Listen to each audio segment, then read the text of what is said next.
All right, Andrew Easton and Otis Pierce back here again for another video where we're going to be talking a little bit about using Flipgrid in a remote setting. Flipgrid is one of my favorite tech tools. I think it's just so versatile. There's a lot of different ways that you can use that for creation, for collaboration, for feedback. It really is pretty multifaceted in its application. And so for people that maybe don't know a lot about Flipgrid, Otis, could you maybe give us an idea of what that actually looks like to interact with that tool? Yeah, Flipgrid is a place where students can respond to question prompts that you have, or even ask questions and then respond to each other. You can set the time limit on those, so students have to be more succinct in their explanations. You can go from, I think, as little as 15 seconds all the way up to 5 minutes if you wanted to. Oh, this is worth saying. You can also hit talk at double time. So when you're grading these feedback, it got to speed it up a little bit. Selling point. Especially if you're doing those long ones.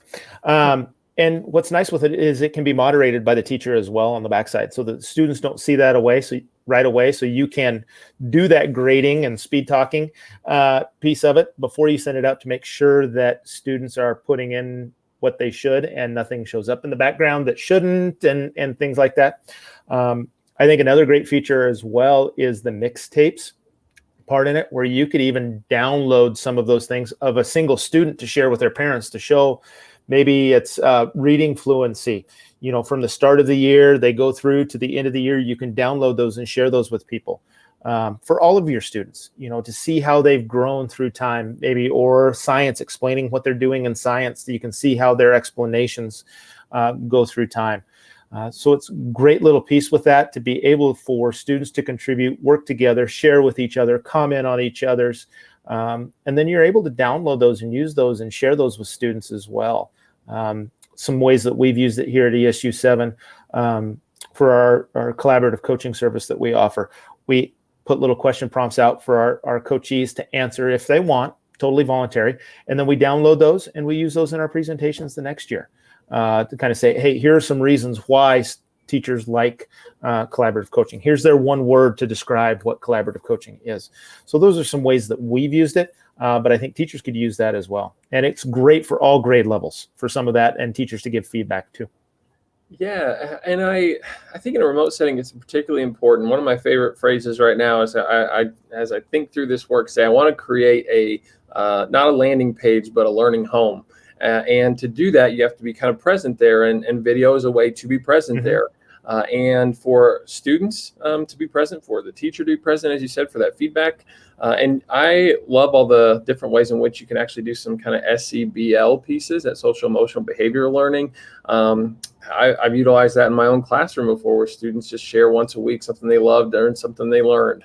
Or it could be, emotionally, how are you feeling right now? And I have a different board, essentially. They're called topics within Flipgrid, but if you've not used it before, the different board for different emotions, and students could then kind of contribute that. You can set it to where it shares with other people, or you can also set it to where it doesn't. And so it can just be kind of a conversation that the teacher has with the student. And then you can yourself give feedback through that same video format. They recently added comments as well. And so there is a lot that you can do with these videos that you're able to create and share in Flipgrid. And we had an opportunity for the podcast to welcome Ann Cosma onto the pod. She basically is a Flipgrid integration specialist, where she's super creative and has seen a myriad of different ways in which that's been utilized across the K-12 spectrum. And so check out the podcast, because she shares some amazing ideas. Learn from her there. This is, I think, one of my top 5 favorite tools. If we're going to, go remote, I'd be looking to leverage this on a pretty regular basis. So could not encourage you more to add that to your repertoire of tools that you're using to be effective in that remote space. Yeah, it's a great tool to use.